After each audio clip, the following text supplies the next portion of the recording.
All right, Ben, welcome to the podcast. I appreciate you coming on. I'm very excited and happy to be here. So, for those who don't know, which is basically going to be everybody, my last interaction with Ben was working on a cyberpunk proof of concept, which was a lot of fun to shoot. It was most of them were long nights actually for just the few days that we were shooting, but I thoroughly enjoyed it, and certainly it was nice to see how Ben took approach to things. But yeah, it'll be interesting to see what you have to say on some of these topics that I'm going to get into. Yeah, long nights just the way it goes sometimes with some of these passion projects. The budget is so thin, and I've noticed though, the more passionate the project, the longer the nights.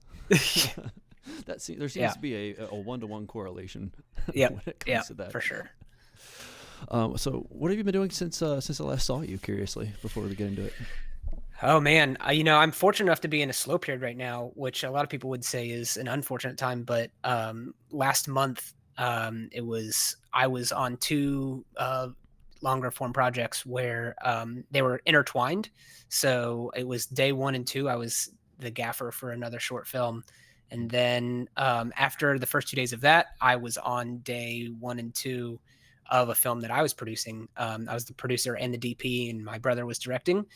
And then we went back to do days 3 and 4 of the original film that I was gaffing, and then back to days 3, 4, and 5 for the film that I was producing. So that was a wild 9 days, and I'm happy to be So actually kind of because you just were producing your brother's film, you were able to work the schedule around to what was optimal for you, and it seemed to work out.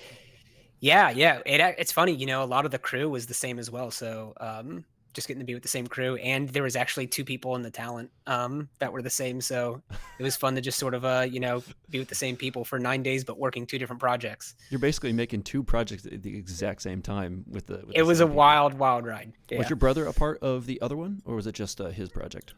No. Yeah, just the one that he wrote and directed for sure. What were they about? Like, why did you decide to? I mean, it's your brother. I'm sure obviously you want to support your brother in what ways you can, but like, with the other film that you were gaffing for, how did you balance those two things?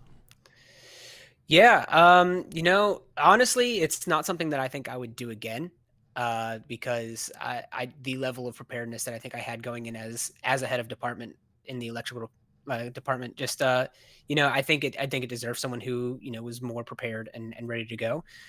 So there was some compromises there made, but it was still very good to go into the locations with the DP and just make sure that I was executing the lighting and the style that he wanted for it. But yeah, it was when production, I think, is not the time for discovery. So I think the best way to sort of Facts. approach any project, whether the fact it's whether you're doing two at the same time or just the normal one, I think plan. Go and get all of the decisions and the figuring stuff out done beforehand, and on the day it's execution. And I think if we didn't take that approach to these two projects, then they'd have suffered. How But long has it we been were able to since knock them you out. felt like the plan was adequate and it was executed properly? Yeah. Well, I'll tell you that this last project is the most I've planned for anything. I had lighting diagrams for each of the days ready to go, given to the key grip and to the gaffer. And I think that's really important. We had some of the shots storyboarded, but we had full shot schedules, not even just shot lists, but we had an estimated time and with full shot descriptions for each shot. And I find that that level of preparedness actually sort of it allows for more creative freedom on the day. A lot of people, I think, they want to go in and they don't want to lock themselves down to like Mm-hmm.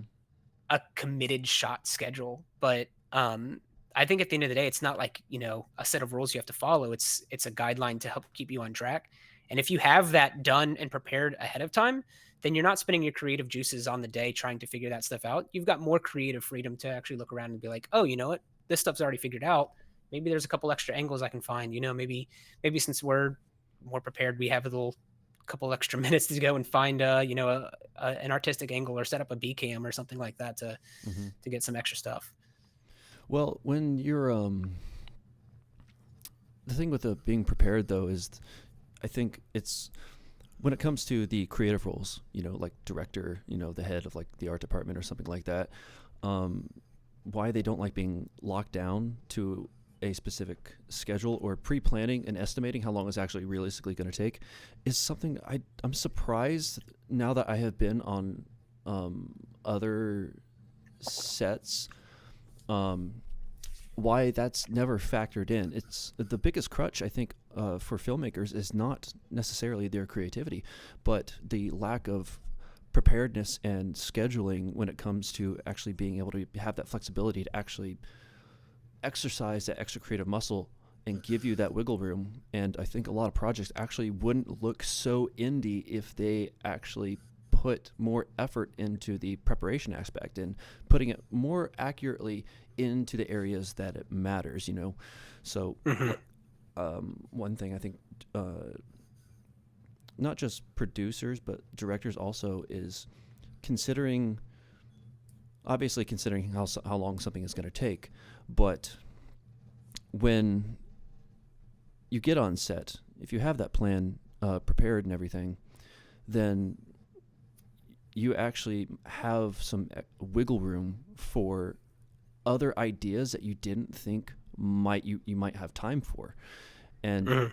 indie films would probably look a lot less indie, in that regard, if they put down their creativity ironically and then put more of a business hat on.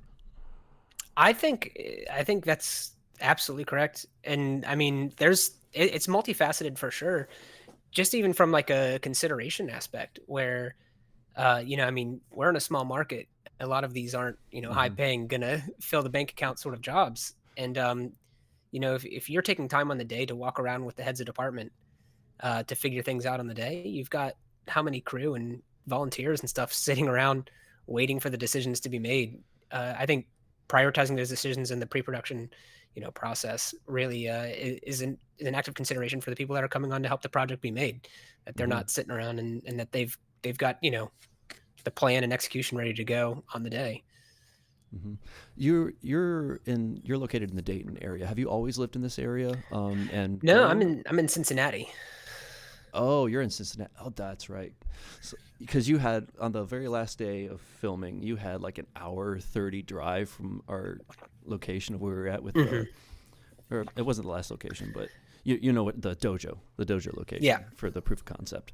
Um, God, actually, you live in Kentucky or? Nope. No, I'm out on the east side of Cincinnati. Yep. Gotcha. Yeah. For those who don't know, the east side of Cincinnati, when it comes to traffic, is the most unforgiving and the most unforgiving predicament to actually go through. It's the worst. I feel like we can't complain, to those markets like in LA and New York and stuff like that. I mean, realistically, we can make a 15-mile drive in about 20, 25 minutes or 30 minutes. Good Lord, It's I have something in my eye. It's been in there all day, and it's just, I feel like God's punishing me for something that I don't even know what I Oh did. no. Oh, there it is. It's just a calcified booger. That's what it is. Um, so tell me how you got started in film. I looked at some of your work. You've done a bit of directing, and actually watched again the Right Place, the film that did you write that as well? I did. You did, yes. Yeah. We can get into that in a second, but mostly as of late, you've been doing a lot of cinematography work, and it seems to be that's your main role that you try to fill. Gaffing obviously where you can. How did you? Why did you get into film?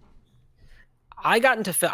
I feel like for any good story of how someone gets into film, it should always be something where film grabs you and calls to you and pulls you in, and that very much was the case for me because I just wanted to make some stupid YouTube videos with my friends, and Mm-hmm. that's what we were doing. It was actually me and my brother how we got started and just making dumb sketch videos. And I remember this was during the revolution of like the DSLR and Oh right, yeah.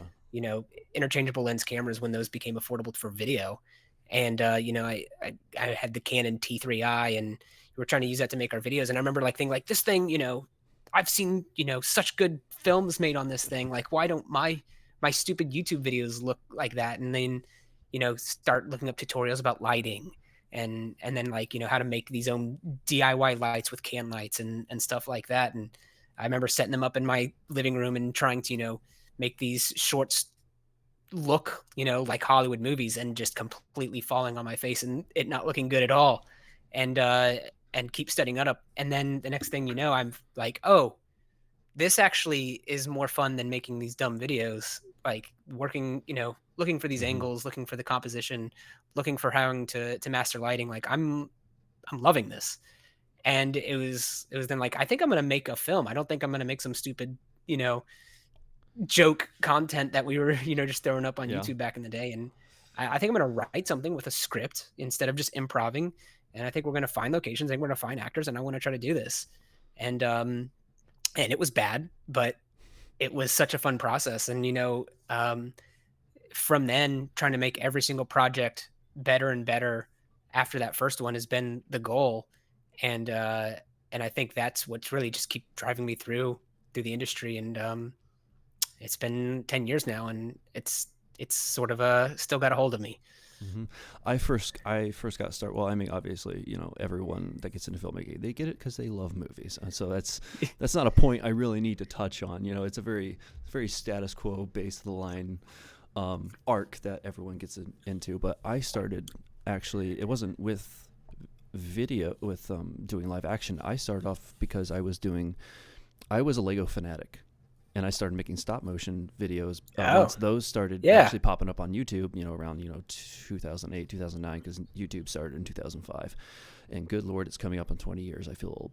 Um, and I would have loved to have done, in the beginning, live action stuff, but the stuff that I wanted to do, I wanted to tell stories about wizards and, that sort of thing. And you can't really do that when Yeah. you're 12 years old with a camera. um, at least do it and make it look good. There's lots of nostalgic videos I can go back and look on where I have Oh, a yeah. wand and I put some sparks on the end of it or something like that. But I had a lot of Legos, and so I could build a whole world and then just place the characters in it, and voice act them and that sort of thing. But I started getting into film when I felt like I had at least enough of a story to where I could tell short stories and do it, at least well for what I thought at the time. And so that was my foothold. Actually, I rarely ever talk about this, but one time I made it like a James Bond intro, where I made the I forget what it's called, that like bullet chamber that hovers into the frame and then Yeah. turns and shoots.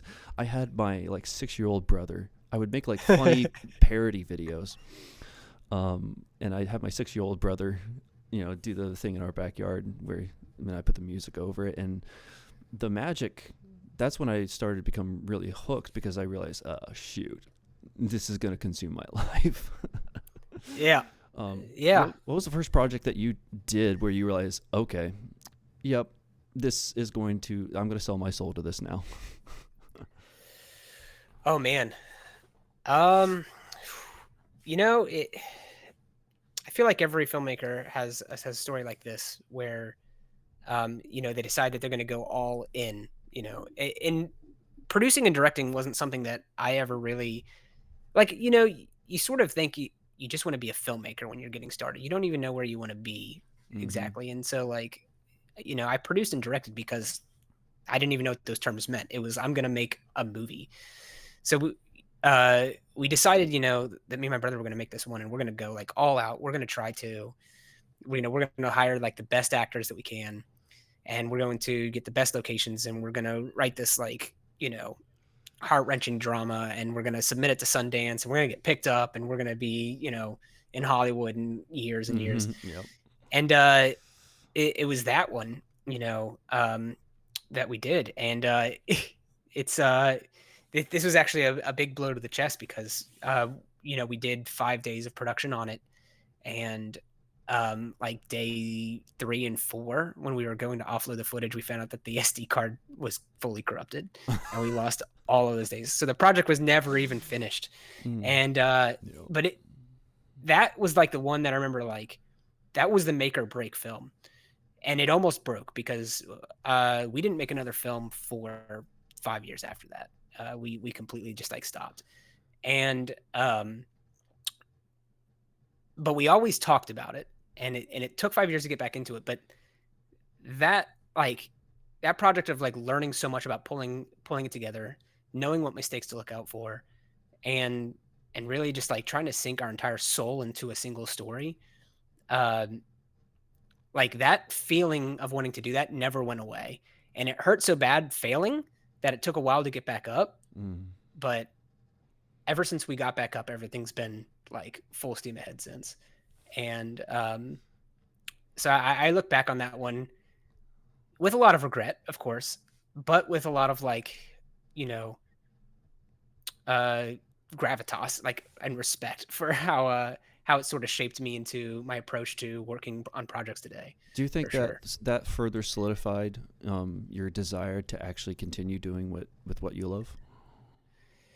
Oh man, yeah, I think solidifies the right sort of verb, like calcify. You know, like Mm.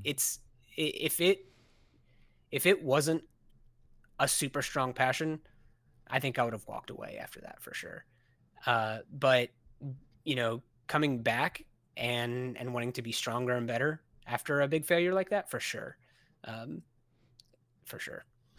I I kind of I can relate to that because I am sort of in the middle of that particular scenario, but now we're going on, I think, 6, 7 years for one project. I wrote and directed it was like an hour 20 feature. It was a 45-page script that I wrote. Um, Wow. that's, we can get into this, but it was a sci-fi drama, and it was about, you can still find some of the stuff online because we put a teaser trailer out way too early because we thought we were going to get finished with it.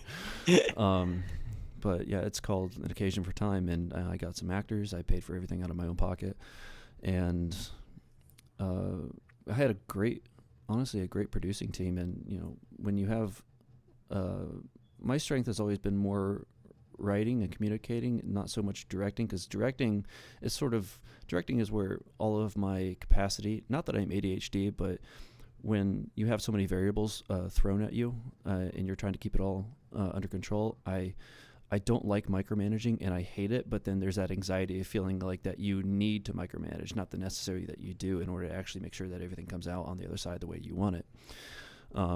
But there's why it's taken so long is because it was too too ambitious for what I wanted to do at the time, but it was the type of story that I wanted to tell. So runs along this premise of this father is trying to use this crystal to power a machine that he designed and create a window at a time that creates a rift, and you can go back to a specific point in time and communicate with people on the other side. And he wants to go back and save his estranged daughter that he let go of when she was a baby, because he later found out that she committed suicide, and so he wants to try to rectify his mistake and save her at the same time. And so the film takes place in 3 timelines, and there's another crystal involved with a side character that causes a nexus point to happen at that point where she decides that she wants to drown herself.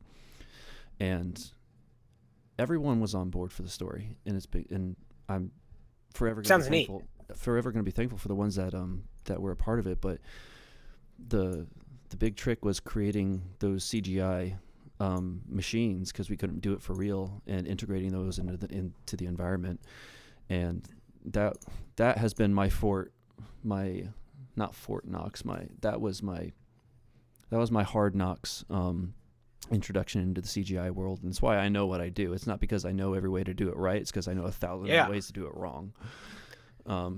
And that's still most of the CGI has actually been finished, and we're just working on the climax. But because of the way I did it, I vowed that I would never shoot myself in the foot like that again. And that's kind of why I wanted to help Brian on that cyberpunk film, because I'm like, I don't want to happen to him what has happened to me.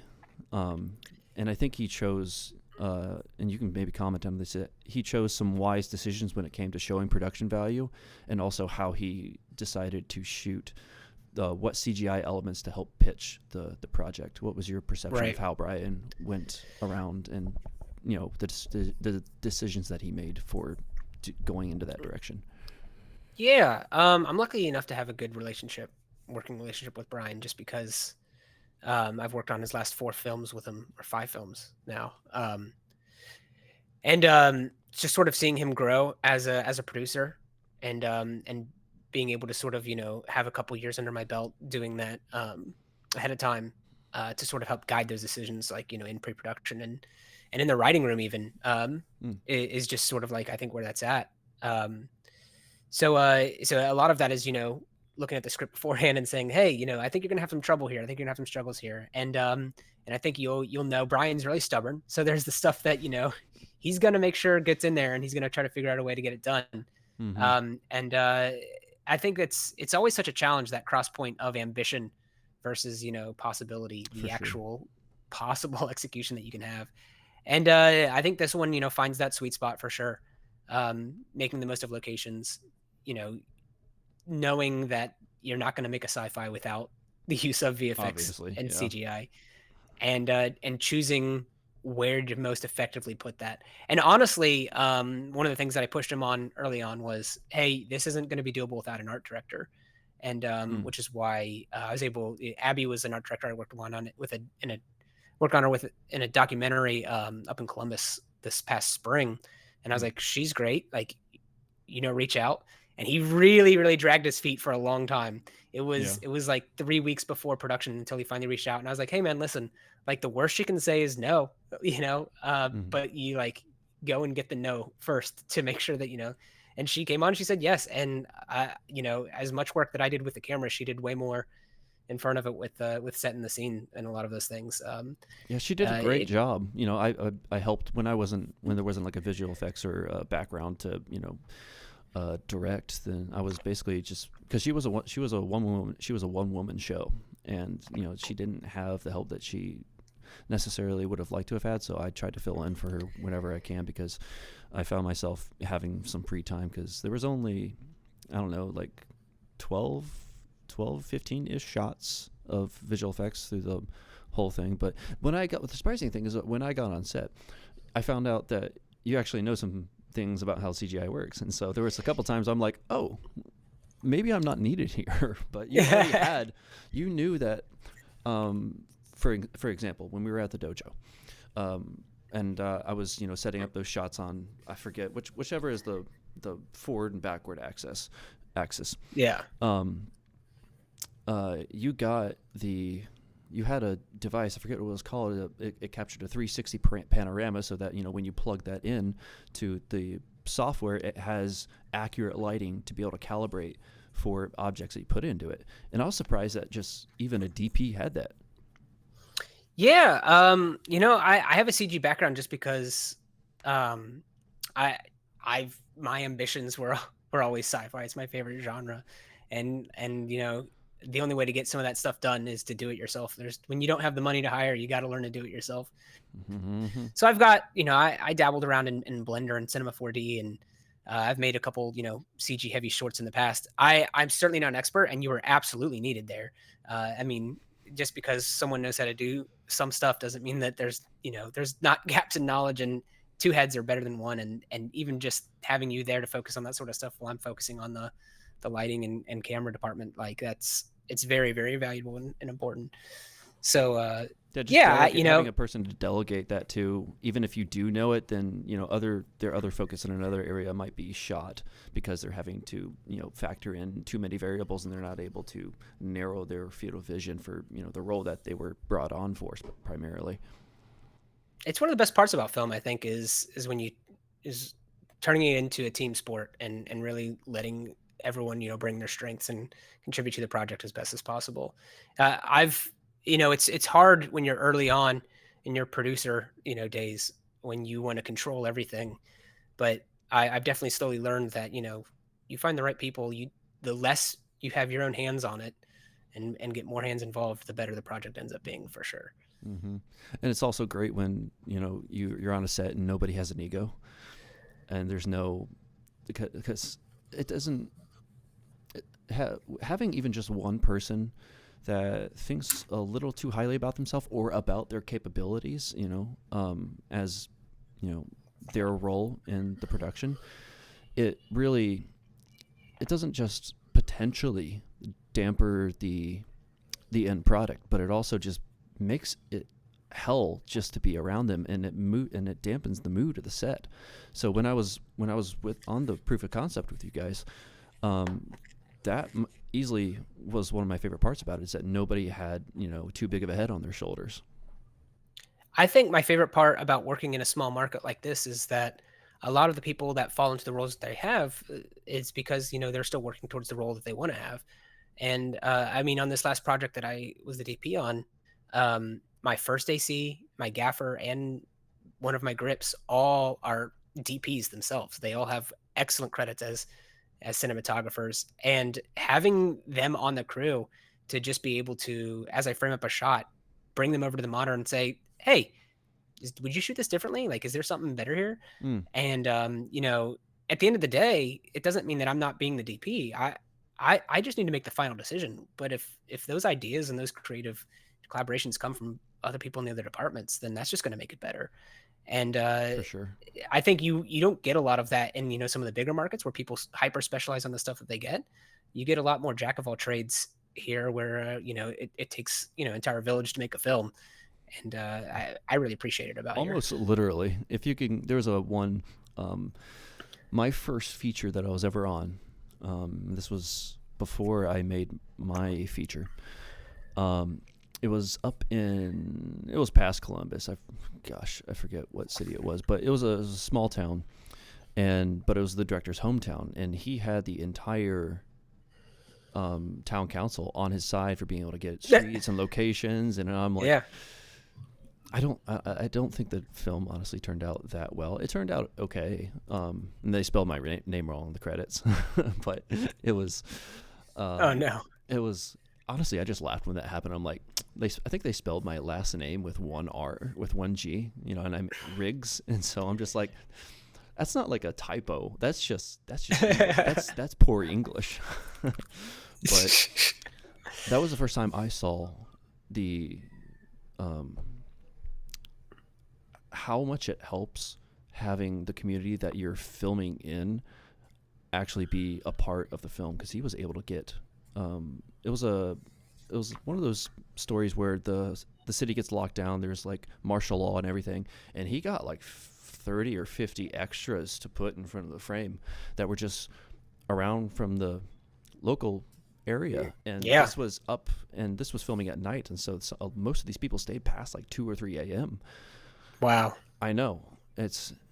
And just goes to speak about it's a lot better to have support from people that actually know you than I loathe the day because a lot of business has been coming, and I've been talking about this in the last few episodes, is that a lot of business has been coming to the Midwest from New York and LA and even partially Atlanta, is that we have this perfect sweet spot where our area it still has that small town feel and dynamic interpersonally, but it has every bit of capability that you would think if you go to a major city. And Timothy Cox on the last episode he said, Ohio is the industry's best kept secret, which I really love. But it's honestly, it's underrated. It really is. It really is. I mean, we're an art town, and I mean, tons of great crew here, and I think there's a lot of cool things being made here, and I think a lot of people are, sort of having to do it by bringing it up by their own bootstraps. But if that's what it takes, that's what it takes, and I'm happy to be a part of that movement. So, what type of film gives you that emotional high? What genre? What type of story telling? Because I saw your short film, we can get into that, and I saw a strong emphasis on interpersonal dynamics between characters. Yeah, it's one of those things that, like, there's almost like a split between what I like to produce and what I like to watch. I think, as a DP on bigger budget projects, I think the stories that I love to shoot are dark and gritty, and and thrillers and psychological horrors, and I really like to get into the darker sides of human emotion and interpersonal for sure. And I love to try to find creative ways to show people and compose a frame where it communicates that with beyond any sort of exposition or dialogue that's happening in the scene. I love that. But when it comes to what I'm writing and producing, I can't bring myself to do it. And I think it's just because I live such a privileged life with no, not a lot of Mm. terrible trauma in it. And I don't have a great place to reach for when it comes to, you know, creating those stories from nothing without someone else being sort of the synthesis for those stories. Just And read one book by Nietzsche, dude. You'll have all of the material that you need, or Nietzsche or Dostoevsky or any of those, or Hemingway. Most of yeah. these good writers actually ended up committing suicide because of how dark their Oh thoughts no. were. Yeah, and I've tried to write some of it before, but it always comes across as completely being simulated by me just trying to pull from other people's experiences, which is a total valuable way. But I I think that and a big part of it is like a lot of those projects that I've worked on, they're all unpaid and they're all like volunteer sort of stuff. And at the end of the day, it's sort of feels better to volunteer and work together on like a happy comedy project or like Mm-hmm. a light drama where there's jokes and there's a lighter mood within the subject matter because you're bringing friends together to make something and for it to be fun. And I think that whatever you're doing behind the scenes is going to leak in front of the camera in the first place. And I think it's hard to joke around with friends and stuff on set that are all working for food and experience, and then to have someone pouring out their tears in front of the camera and then go back to joking around at the crafty table afterwards. So I Just think that in psychos. the stuff that I produce, it tends to be lighter just because of that's the atmosphere that I'm sort of wanting to generate even off screen. Mm. uh, but yeah, I love making all sorts of stuff for sure. So when you're choosing projects, how do you know what project is good for you to be a part of, and when do you think it's most appropriate for you yourself to say no? Yeah, that's a great question. It's something that I've definitely had to learn early on, and especially a crew based career. It's hard to say no to anything because you just want to you're so happy that someone chooses you to work on their project. Mm-hmm. But finding that voice and finding my style over the past couple of years has been something that I've really been focused on. And I think at the end of the day, subject matter or content or genre is actually sort of sideways to the conversation. It's more about the relationship with the production team behind it, the producer and the director. If it's someone that I want to, have a good working relationship with, then I'll find a way to tell that story. Because I think that's the most important sort of like relationship, that you can have. And it's really about, if they have a clear vision and if they have the passion to pull off the project, that's what really draws me to a project. So if it's someone who's really going to give a lot of themselves and being willing to collaborate on the stuff where they have to collaborate with, then I'm all in. Um, and I think I really value those working relationships. What about a script? What would be some telltale warning signs within a script that you think are red flags for a potential bad production or just a bad outcome? Yeah, I think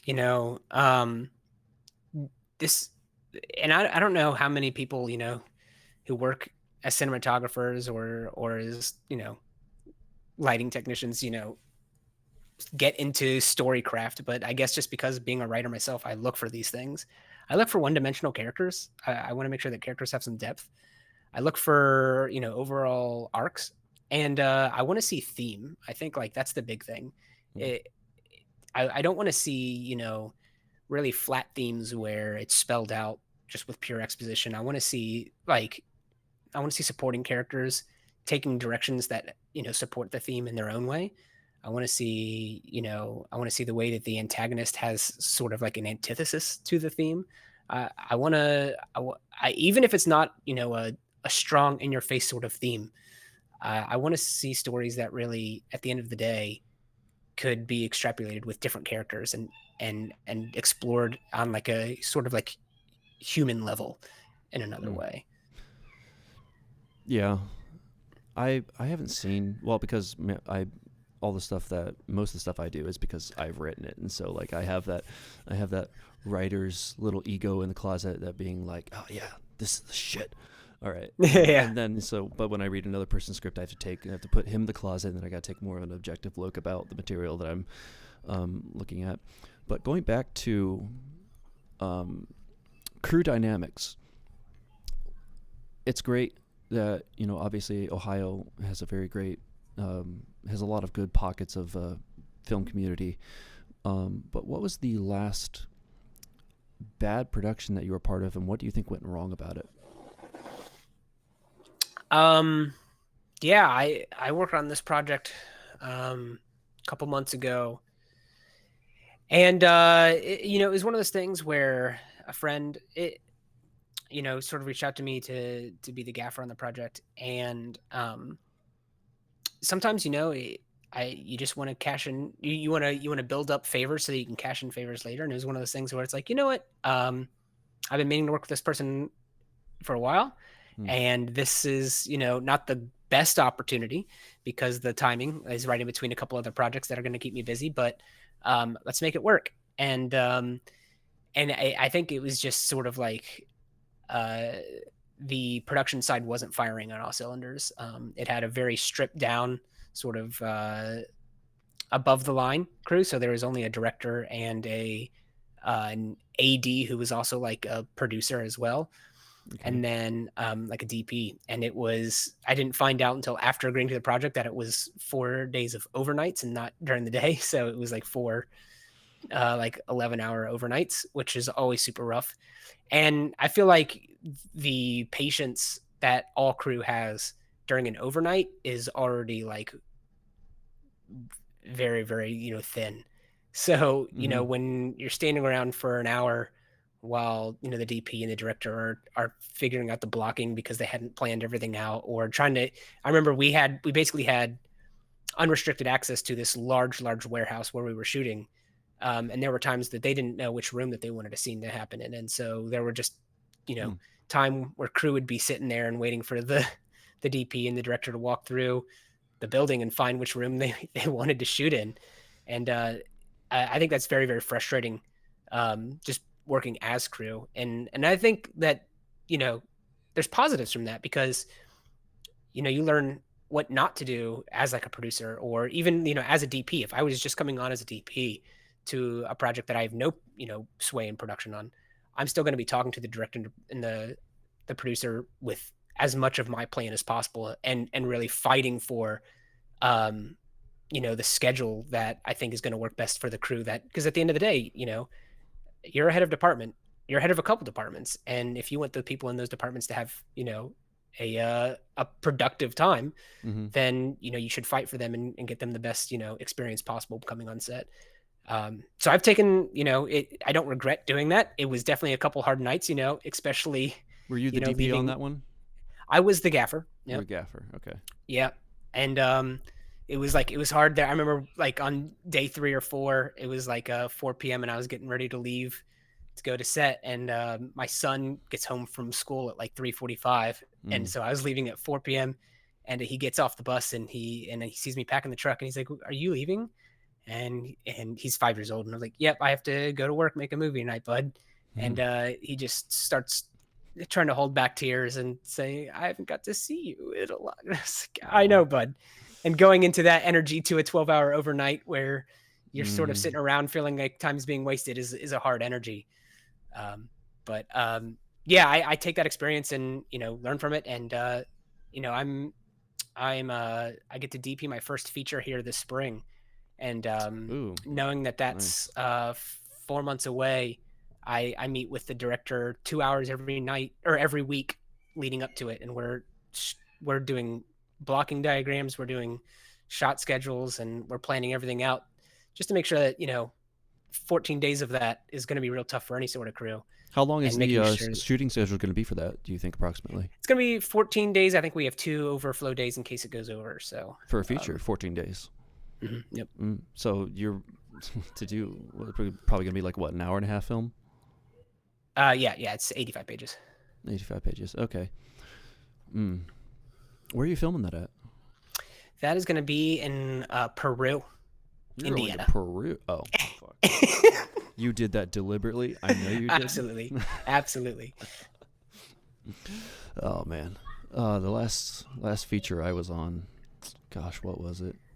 Actually, it might have been my own. Short stories are great, but features is where the bread and butter is. It really is, because when you're a short film generally is like, between like 3 to 5 days, but though it's usually by the end that actually the production finds its legs. And so with a feature, it either ends up going really, really great or really, really terrible, because once that crew dynamics are set and the creativity and the communication between above the line departments are already established, all of those things, good and bad, come out after that first week, and that sets the whole precedent for the rest of the production. But nice, good for you, man. Thanks. Yeah, I'm excited. The guy that the podcast that's coming out this week was with Jack Miller. He's another DP. I love Jack. I've worked with Jack quite a lot. Oh, you have? Okay. Oh, yeah. Well, he might have. Have you gaffed for him? Because he's been a DP. He didn't mention any names. He didn't mention any names specifically, the people they worked with, but he gave high praise to the people that he has frequently worked with, in terms of camera operator and gaffer. And I think every time I've worked with Jack, I've been the gaffer, but he wasn't the DP, so he's been either key grip or I think anytime I've worked with Jack, I've been the gaffer and he's been the key grip. Mm-hmm. That's a good podcast. You should check that out when it comes out. For real, I will. Yeah. But when it comes to, choosing your projects, we could go into a lot of the red flags, but we already covered a lot of that. So why don't we move on to your short film, which I actually just showed my brother today because I was rewatching some of your content. Thank you so much. I gave you another view on YouTube. You're welcome. Tell me about the inspiration for that story and why you decided to. You shot, produced, directed, and wrote. Am I correct in my recollection? Is this the right place? This is the right place. Yeah. Yeah. So this was for it was a local competition here in Cincinnati called Fright Film. Or no, not Fright Film. That would be the wrong one. This is for Winter Film. Yep. Okay. Winter Film, where you get a month to write and produce an entire film. And I think those opportunities are great for sort of like people starting out, because it's a guaranteed screening. You've got a guaranteed audience for your film. And but also these type of competitions, they really bring together crews that might not really come together any other way. If you are just sort of an average Joe posting, into different forums and Facebook groups saying, hey, I need crew, then, people are like, I don't know who you are. I don't know what's going on. But if you're in, saying like, hey, we're making this for this competition and people are wanting to participate in that competition, then they're looking for a team, then I think you can meet people and make some great connections, which is why we sort of use that sort of as our platform to sort of make this film. And you basically have two things as requirements. You have a theme to hit, and you have a required prop. What was your prompt that you got? The prop was a mechanical pencil. Okay. So it's something that we've worked on. We've done this competition 3 years prior, and that was the most limiting prop we've ever. It was very, very hard, and I was pulling my hair out in the writing room to try to figure out how are we going to make a mechanical pencil integral to the story. So is that a 72-hour festival, 48 hours? No, it's you get a month. You get a full month. Okay, I'm like, there's no way you did that film in like 48, 72 hours. Yeah. It was, and I think I always sort of try to subvert any sort of expectations in like stories that I have, and knowing that this is going to be shown in a theater with 25 other films that are going to be using a mechanical pencil, I definitely wanted to try to find the most unique way to use a mechanical pencil.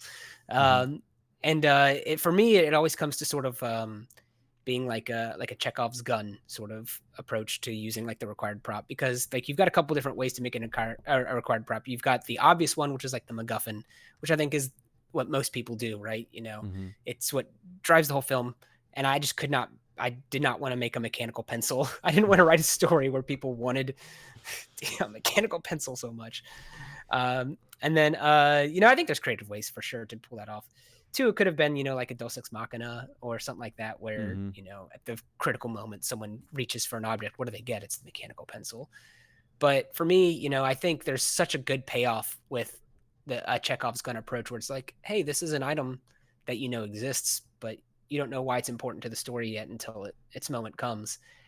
And so yeah, just trying to find a way where we came up with this idea where the main character, works inside of a pen store, and we really wanted in all of our past projects, I think we've worked on stuff where the story was big and we didn't have a lot of time, since it being a short film, to go into the characters. For Mm-hmm. this one, we really wanted to focus on characters, and so we were like, let's make the story small and the relationship's big.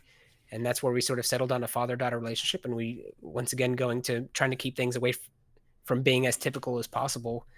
We try to find a nice subtext sort of story to tell, where it's not about a father struggling to connect with his daughter. It's about sort of an intricate relationship where they already have a sort of good rapport with each other, but things might come in there to work a little bit of struggle into that, and how do you navigate that when at such a critical point in his daughter's life and his own life, especially finding out news that she might not even be your own. And I think getting a mechanical pencil be an important part of that story was a fun way to do it.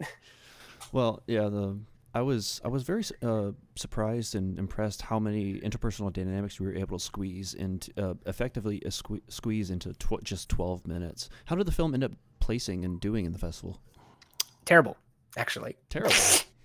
It was it it was a kick to the gut. But festivals and competitions like that can be a lot of politics and stuff that happens before the stuff's even screened anyway. Mm. Yeah, it was. I mean, I say terrible because it didn't really win a lot of awards. It won, out of the available awards, it won the best location sound, um, and which very very Yeah. happy for Rachel, our sound person, Mm. to get that award.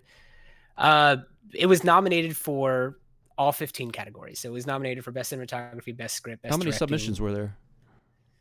There were 31 that year, I think. 31. So Yeah. it definitely led in amount of nominations received, but when it came to awards, it just wasn't the judge's favorite, and that's okay. It definitely, it was hard because the previous year we had won best cinematography and best lead actor, and we felt like this film was further along as far as our craft was, and not getting that recognition hurt. But at the end of the day, it's other people that get to make those I am subjective actually decisions. recalling this is hitting some deja vu, because I remember I think it was the last night of the proof of concept that this topic actually came up about your about submissions and film festivals and the politics that go into it, and I also remember it because you had a lot of pizza that night, and you kept on ranting, and just like it's like almost you ate out of frustration as you kept on talking, and it was just adding to it. The pizza was a prop, and it just ended up becoming this extension of the conversation itself. I was watching you just eat in frustration. We had good pizza that night, though. I think That was I think good. the pizza was unrelated. I probably would have talked more if the pizza wasn't so good. Probably. That's one thing that I was grateful for, is that there was good catering on that set, and good catering can fix a lot of interpersonal dynamics. I'm just saying. For sure. Mm-hmm. For sure. What is the film that you're most proud of that you've been a part of, or that you've DP'd for specifically? That I've DP'd for? Oh, man. Well, I don't know if you've seen Mergem. Mergem's on my Merger? website. Yes, I remember seeing that. Yeah, at Brian's event. Yeah. I'm very, very proud of that. Just because, I feel like it's my most cohesive project as far as look and feel goes. Mm. I think one of the challenges, when you're sort of learning the craft of cinematography is it's one thing to sort of make a shot look good and then to learn how to make a scene look good. But then to make the entire film married together with a look and style that is unique and not just, pretty shots all together.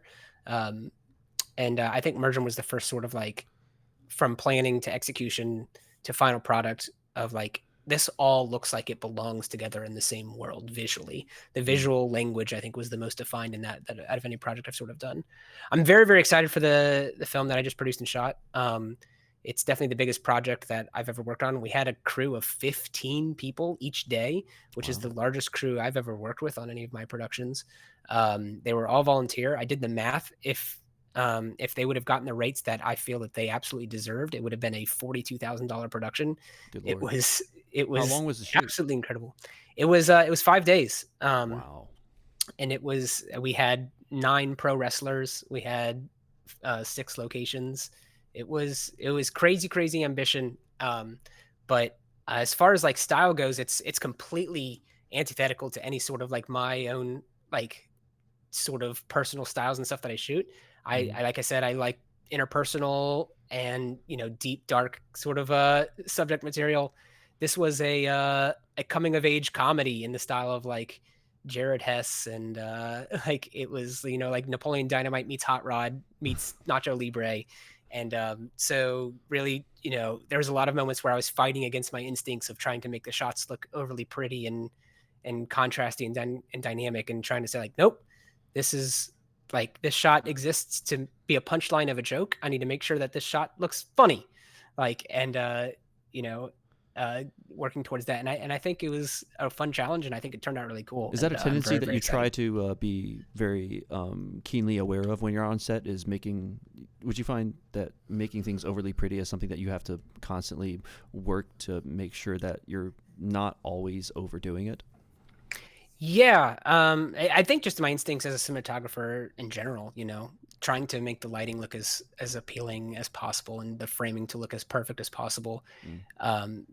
At the end of the day, I just got to remind myself that it's the story that's the most important, and the vision of that story and how it all marries together. That is the end all be all.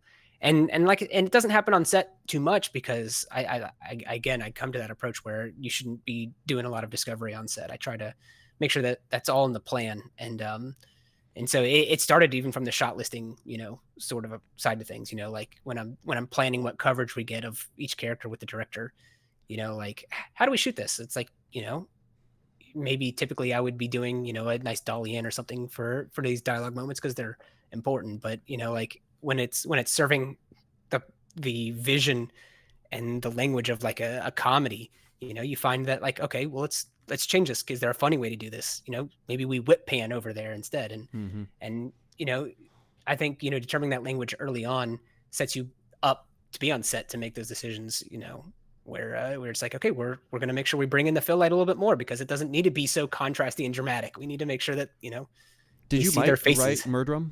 Did you write that? Nope, that was all my brother. Oh, that was your brother. Okay, because when I Yeah, first that saw that, was so typically he and I we work together. We've worked together on everything where we've co-written and we've sort of co-directed everything. And over the years, I've learned that he's just got the better eye when it comes to directing. mm, He's able to set a vision and keep it in his head and know what he wants that end product to look like. Out of the two of us, better than me for sure. And so that was the first project where I was like, hey man, like you write it, like you bring a script to me, you mm, direct it. I'm not going to touch. I'm not going to talk to an actor other than to say like, hey, can you move 3 inches left for me or mm-hmm. whatever. And I'll just be the DP and producer. And ever since that one, that's been the approach, and that's exactly what our last one was as well. Have you guys thought about maybe turning that into a feature potentially? Because when I saw that, that had a really interesting concept that it kind of ached me when I saw it because I wanted to know why what was happening. Go ahead and explain what what happened in Murderum, and what the dynamic between the character and his other self is. Yeah, Murderum is a psychological thriller where a man wakes up in his living room across from a complete clone of himself, but he finds out that his consciousness can only exist in one of the clones at any given moment. Mm. So he can't stop himself from jumping in between the two bodies with his consciousness, and so this naturally causes a panic, and he sort of tries to find a creative solution to end his predicament. I think and actually, I think one of my favorite moments. I just screened it recently, and I was sitting next to some people in the audience. They didn't know that I was even the producer, but I heard them look over early on in the film and say like, "Why doesn't he just kill the other one?" And then just a smile on my face, like, "Yeah, I think Just that's wait. a logical thought that you would have if you were in this situation." And so, getting to watch Have you them. guys thought about turning it into a feature? Because I think that that could be a great concept that would probably do well in theaters as a I think psychological that's thriller. interesting. Because I think out of all of the projects that we've produced, I think that one probably we've put the least amount of thought towards its weight as a feature. Ironic, isn't Um, it? yeah, but I think that honestly, I think that exhibits what makes it so strong as a short. Is I think a short's best qualities are the ones that make you think about them after they've sort of ended. Mm-hmm. I think that any film that alludes to a world that exists bigger than itself, I think is a good film. And I think features have a hard time doing that sometimes because you have enough of room to sort of show the story within the world that you want to show.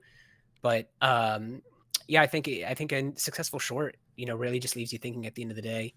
And we really didn't want to try to pack too much, hard development and story into it. We wanted to sort of leave that one as sort of a punch of a concept that makes you think, but still gives you a character to identify with.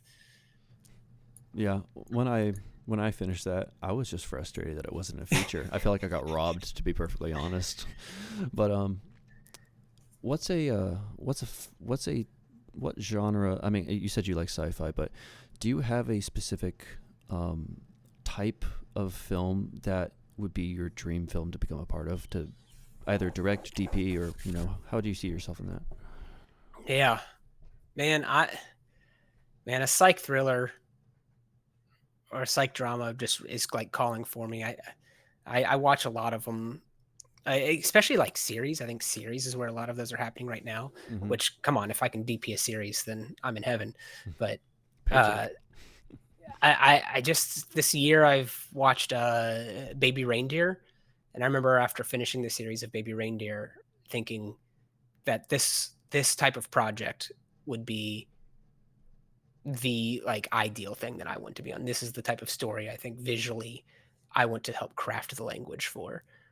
So I don't know if you're familiar about Baby Reindeer, but I'm not. it's a Netflix series that was written and produced by um, a man who he's a comedian, and he one day just working his side job at a bar to make ends meet ends up just being kind to a woman who ends up turning into a psychopathic stalker, and Mm. um and it's about the his interaction with her, and then going into some bringing up some old trauma about why he even entertained the idea of sort of allowing her into his life. And it's really, yeah, just it's an entire interpersonal story about him and dealing with a stalker and past trauma. And I think it's fantastically shot, written, and directed, Mm. and it's the type of project I'd love to make. What is it about that genre that you think just scratches that itch for you personally? I think there's something about the the visuals, looking into a character's moments when they're most vulnerable, looking into a person's moments when they're most vulnerable, and there being like a silence on screen, but you can feel what they're feeling. Mm. And I think because I've feel like personally I've had a privileged and happy, joyful life, that these are experiences that I don't personally identify with, but when you're able to watch it and feel it, what that character's feeling, um, it's gives me experience that I is unfamiliar. It's novel. It expands And your emotional bandwidth of absolutely. experience almost, because you're synthesizing and and empathizing with the character that you actually don't really relate to in the slightest. Exactly. Yeah. And yeah, I think you said it best for sure. And I think yeah, I think that, you know, it really shows the strengths of film as a visual storytelling language, right? Because especially in a story, like that, where it's so interpersonal, it's something that people could tell. It could be a podcast, it Hmm. could be a book about what happened to this guy, but it's a film, and a lot of it is you know the main character sitting in a room dealing with some of the stuff that's going on in his life. How do you make that visually interesting? How do you make the characters connect with that in a visual manner? Hmm. And I think that those challenges are very attractive to me, about how composition can put you into the space with that character, to put you in their shoes, um, as you're along that journey with them. How many kids do you have? I have two and a third on the way. And a third on the way. Wow. Is that how far along is she? So yeah, so this is the anxiety. She is due on March 5th, and I leave for the feature in April 5th. So that is Ooh. 30 days after. Um, Well, I mean, it could she could give birth a few weeks before, and then you're able to be there for that shift. But I think that's probably what you're hoping for. yeah, I think I definitely feel a lot of anxiety about leaving 4 weeks after Hmm. the birth of my new son, for sure. How when it came to um, growing and expanding your network in the industry and taking on projects, how are there any lessons that you've learned when it comes to balancing family life with your passion? Oh man, it's tough. I mean, I'm in such a fortunate position where I film isn't my only financial support. I have a 9 to 5 that is extremely supportive of my film, That's and good. that allows me to not be so desperately reliant on where the industry is and what's going on with the industry. Mm. For uh, that gives me the allowance to say no to projects that are going to be too taxing on that. I specifically get to look at those things that are going to be long hours and long days, and days that are over weekends, especially, which are the days that are the most valuable with the family when the kids aren't in school. Hmm. And that, so I really, it turns into saying no and feeling FOMO a ton. Like, is this a connection that I could have made? Is this something that I'm missing out on? Is this, because I said no to this, are they going to overlook me for, the next project? And that's very hard sometimes. But it's just being extremely intentional in the projects that I do pick up, and then making the most of them. I think, I alluded earlier, is that, like, in the beginning of any sort of career, you're really just excited to work with anyone who wants to have you on the project. For sure. And now more recently, I get the luxury, after having sort of the rapport that I've built up in the area, to be wanted more than I actually want to work on some projects on, Hmm. in a way. And so um, I get to prioritize the connections that I think are going to be the most fruitful, and sort of get to say no to the ones that I think might just be pulling me away from family. Well, and we're about out of time here, so I think this is a good question to close on. What would you say to someone who you know desires and has a passion to get into film in whatever regard, but they do have a family life that they've already established beforehand, and what advice would you give them about balancing the time and setting aside um, the efforts for those two dynamics, and how to go about accomplishing that? Make it. It's got to be. I mean, this path has to be one that you can't live without. Mm. Um, and I think it if if you're only halfway into it, then I think it's going to cause a lot more stress, and on any sort of relationships you have outside, than is worth it. But it has to be something that, like, I think you have to identify where your natural tendency is going to take you, for sure. Mm. Is it going to be something where, because this is something that you're so passionate about, that you're going to naturally want to be into, going into as many projects as possible? That means the weaker side of things is you might be neglecting, some of your own personal relationships. And you're going to need to intentionally focus on strengthening that side of yourself. And that's what it is for me. I want to say yes to every project.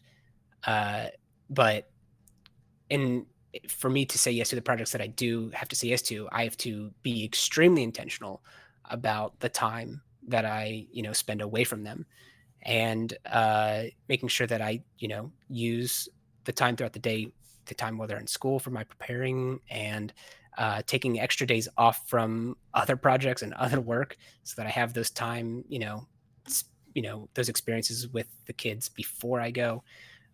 That's all stuff that's not really natural to me, but I have to, you know, put myself there. So I definitely say that, if that's where your passion is taking you, then make sure that you're setting up, really, really healthy habits. Um, and always be checking yourself to make sure that you're not pulling too far away. I think, you know, Very easy for a creative to do is to get lost in their own world. exactly. And I think it's regret is such a painful, painful emotion to feel, Hmm. especially when it comes to family, and yeah, I think, 10 years from now, what are you going to be happy that you did? Are you going to be happy that you worked on this project? Are you going to be happy that you had those extra moments with the people that you love? And it's a hard scale to have, to make sure that you have that balance. And you really do have to, step out objectively and, you know, look at yourself as if, sometimes I think of it as I'm controlling a video game version of myself. You feel like if you're Hmm. playing like a life simulator or something, that you would make every decision so perfectly for that character on the screen. Sometimes I just try to pretend like I'm a character in a video game and someone else is making the decisions for me, and what would they do, and for the best for me, and that helps. Well, Ben, I appreciate you coming on. I wish you luck with the feature coming on, especially having a child that is getting burst and crapped out right before you got to take off. Thank you so much. I really appreciate your conversation. You just yeah, coming off of working on a project with you and then getting to talk more about it, and Hmm. yeah, share our experiences in the industry. Hmm. Well, thanks. Good luck, Ben. You too.